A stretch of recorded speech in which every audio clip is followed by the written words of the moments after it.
bismillah ci ëttu yëglekaay yéeg yéen a kaay def lu baax tv.com seen mbokk seen xarit Cheikh Beye moo ñëw di fesal li ci ëttu yëglekaay yéeg yéen a kaay tey la jeudi 9 novembre ci atum 2023 bi nga xam ne moom lañ nekk bokk na ci li nga xam ne moom moo ci gën a fës di daal coowal course hippique njabootu course hippique bu Sénégal en tout cas moom li wér te wër moom gis nañ ne moom course hippique bu Sénégal moom toog waxtaan amagul benn yoon en tout cas moom li wér te wër gis nañ arrêté boo xam ne nësaxal nañ ko wax ne arrêté bi moom moo fi nekk ñeneen ña ci wet ga daal di lànk loola ba kandaare ñoom nee nañ arrêté boobu jàllul benn yoon gisuñ ci benn yoon boo xam ne arrêté bi war naa mën a jàll en tout cas li wér te wër moom ki nga xam ne moom mooy président moom moo fi nekkoon ba tey daal gis nañ ci arrêté boobit moom lañ defaat mandarga ne moom moo fa nekkaat en tout cas li wér te wër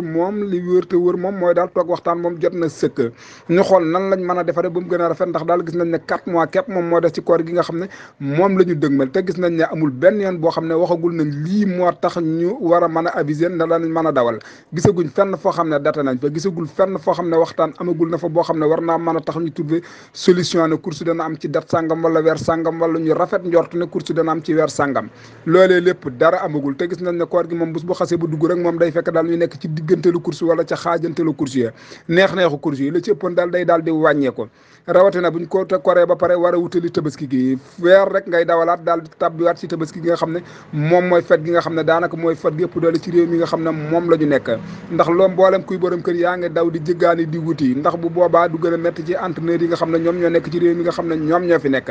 ndax bu boobaa amateur yi danañ wàññeeku mboolem ñi nga xam ne ñoom ñoo nekk ci discipline bi dañu nekk ci beneen destination bu bokkul ak course hippique bu Sénégal en tout cas moom course moom balañ ko réglementé fexe ba xam kan la ñuy tijji ak xañ la ñuy tëj bu ko defee daal ñi ciy liggéey mën a concentré wu xam ci lan la ñu nekk waaye ba fii may wax ak yow nii fas yaa ngi ci àll bi ñu ngi leen di war ñenn ñi tey bu fekkoon date nañ rek ñoom mën nañooy jaabal seen i fas waaye jaabal ba xam ne te xamoo kañ la fas di dawal bu boobaa fas yu mën na jaa jële coono ba jële ci ay dog-dog ba jaar fa yàqu ba faww looloo tax yenn fas yi mënaguñoo dem ci joor yi tàmbalee jàpp fii lañ yebandi bye bye bonne continuation à vous Dakar